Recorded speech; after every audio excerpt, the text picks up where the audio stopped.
The Wonderful World of Darklords. Report 23. Camp Green Lake.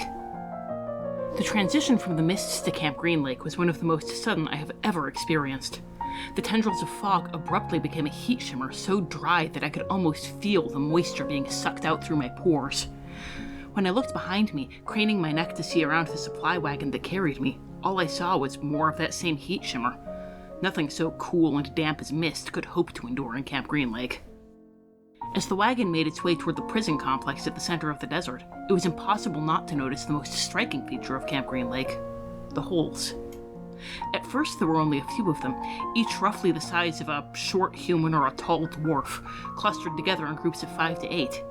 As we drew closer, more and more holes riddled the landscape, until the horse had to pick its way along a clearly marked path so the hardpan would not crumble under its hooves and pitch us into a cavity. The wagon driver informed me that this reflected the philosophy of Camp Green Lake. If you take a criminal and make them dig a hole all day in the hot sun, it turns them into a productive citizen. I initially wrote this off as an excuse for an inventive form of torture. However, it eventually became clear that there was another purpose to the digging. A generations-old obsession that had nothing to do with the prisoners and everything to do with their warden.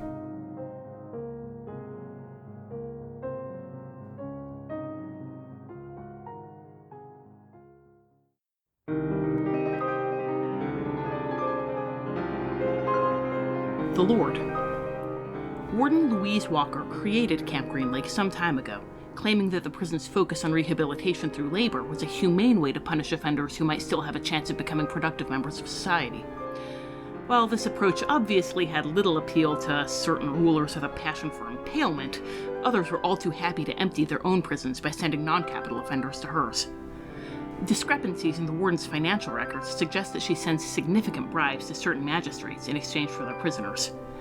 Either she's a saintly and compassionate humanitarian who is willing to sacrifice her own fortune to see that the accused get a chance at rehabilitation, or her desire for forced labor is strong enough to warrant a financial investment.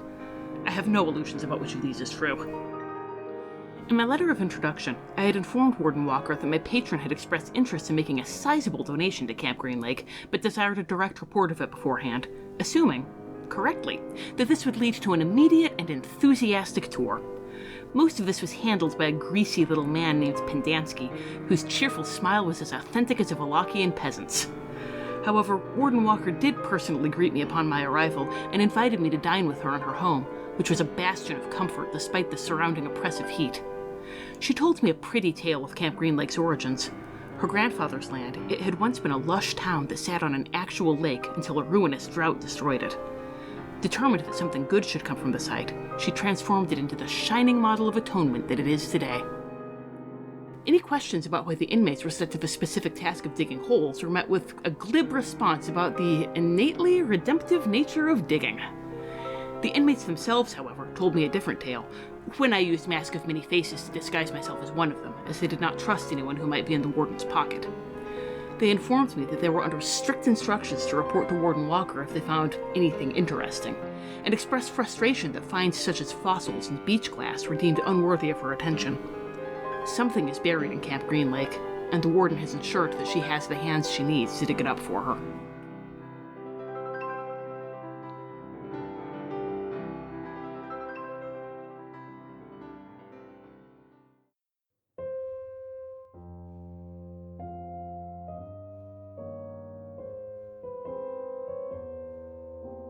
The land.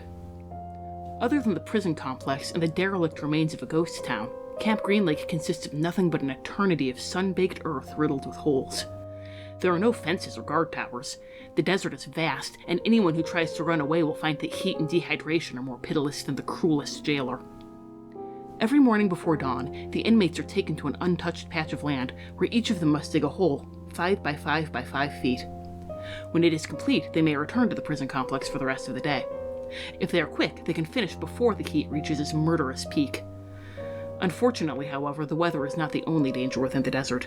Rattlesnakes, fire mephits, and dust devils lurk in the sand, and the inmates tell stories about the undead corpses of those claimed by the elements.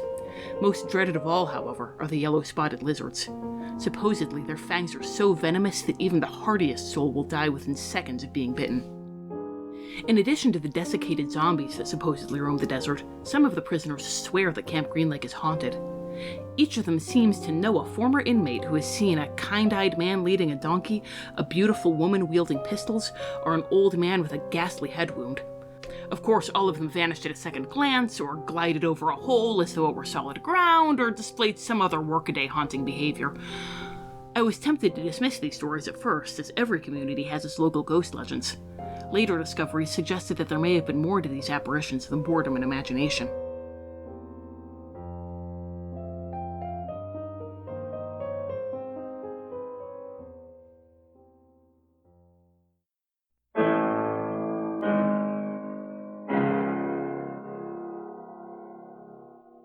Dread possibilities.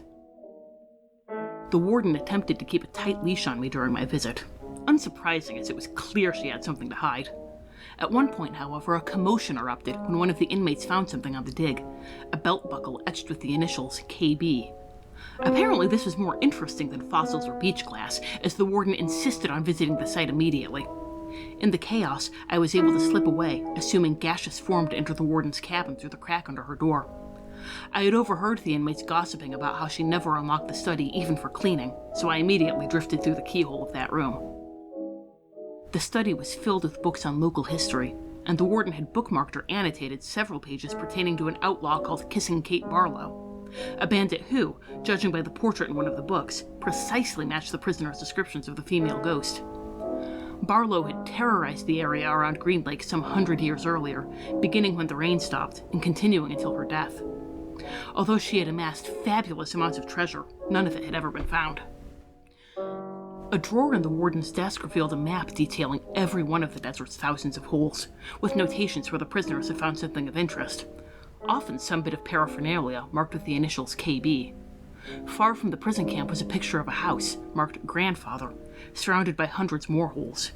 Clearly, this search stretched all the way back to the land's original owner. I heard the sound of a throat clearing at the door of the study. "Excuse me?"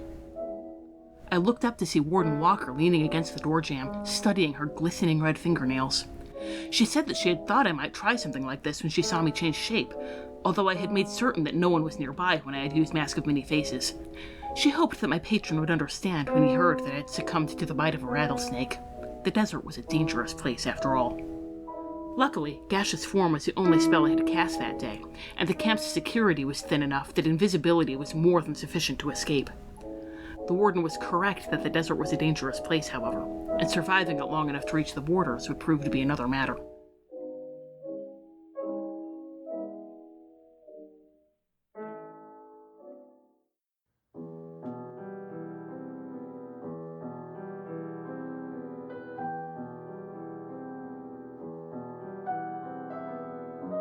Parting thoughts.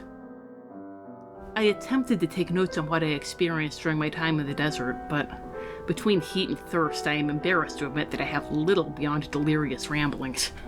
I've attached these ramblings here on the off chance that they contain any information of value.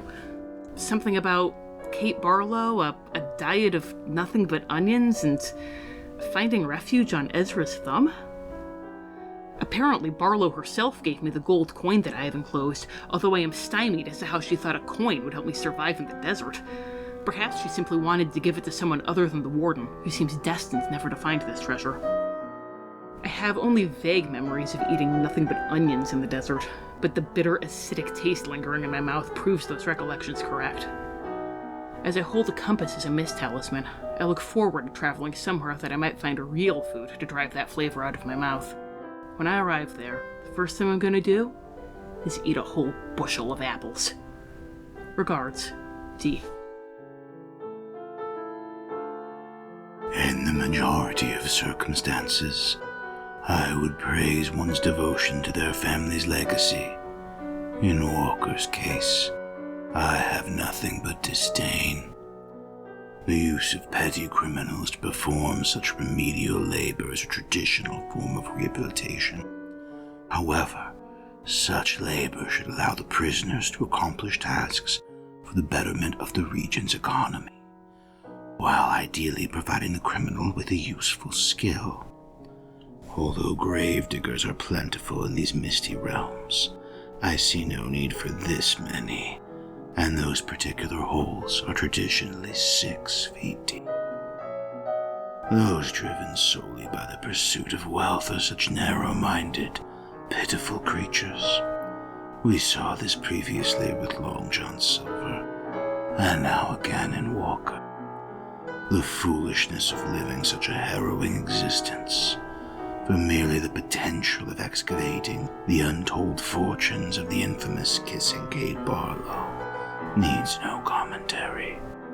Should Walker ever obtain her desire, I theorize it will amount to less than the funds she spent acquiring it.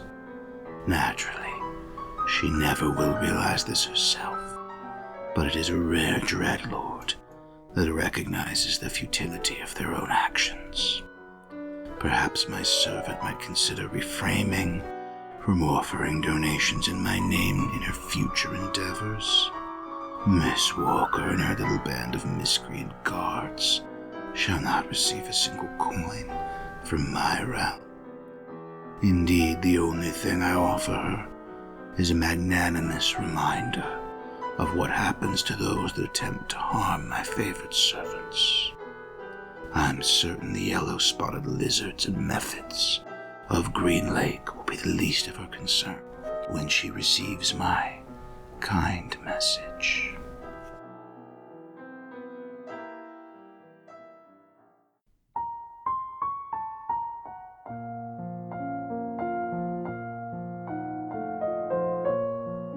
This has been The Wonderful World of Darklords. We have no affiliation with Disney or Wizards of the Coast. All music recordings used in this episode are in the public domain and were obtained through museopen.org. Titles and links are in the show notes. Dialogue for Yensid was written by Aslan Rex himself, who you can follow on Tumblr at DarklordAslan.